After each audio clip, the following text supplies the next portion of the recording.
台南咸水南投港的上港馆哦，今年是350栋呢，参考王富嘉先生所做的南投港俊天宫人文庙史，俊天宫地头港俊天宫人文庙史。民国90年代完的著作，你看他宋江馆已经350年了。你看，清康熙13年打草炭的有宋江馆，然后清乾隆8年有御制赐谥庙号9天烽火宴，然后清乾隆2年南昆生5千岁三王公借机降价来亲自教宋江阵的阵法，然后来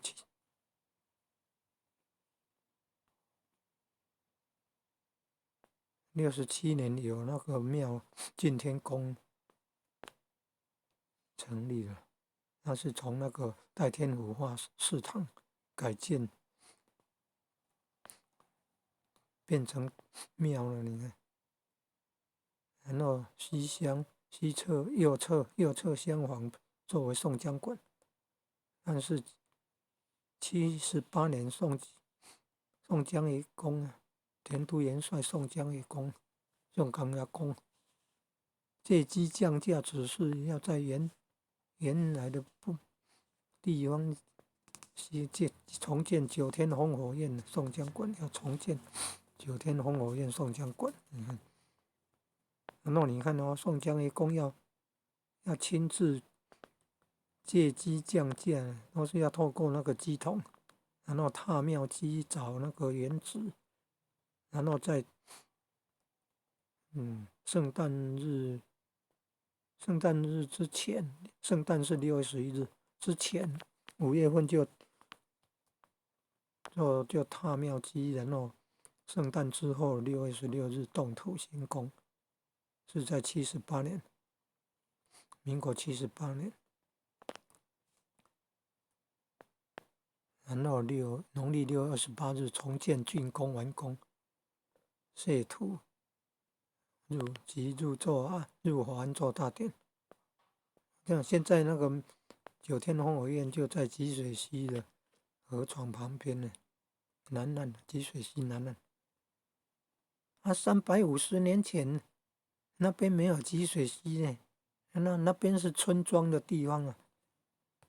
现在的村庄已经在宋江馆的东边了，就是因为积水溪的水灾的问题，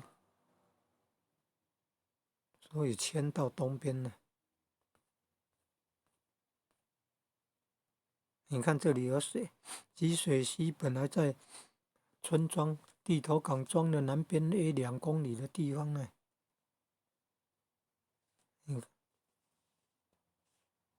就是那个地头港庄跟下营之间呢，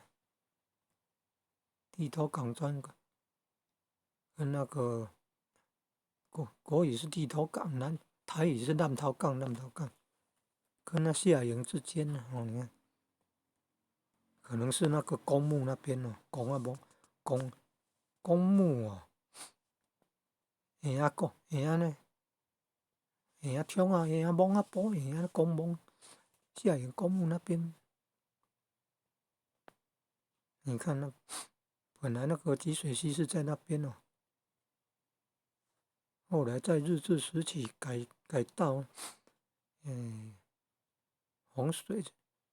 豪雨成灾改道，然后变成经过地头港庄宋江馆的北边呢。现在宋江馆的北边呢，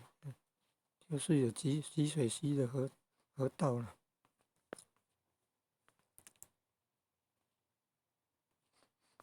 积水溪都曾经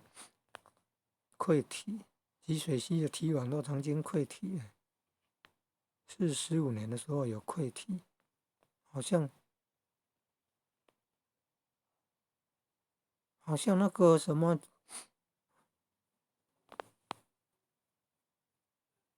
98年是不是也有溃堤啊？不过是在村外很远的地方，距离那个宋江观西南边几百公尺的地方。88洪灾还是88水灾那一次吧，98年那一次啊，大水灾那一次，积水溪堤防要溃掉了。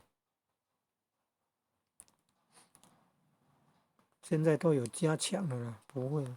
应该不会，除非被破坏，不然应该不会溃堤。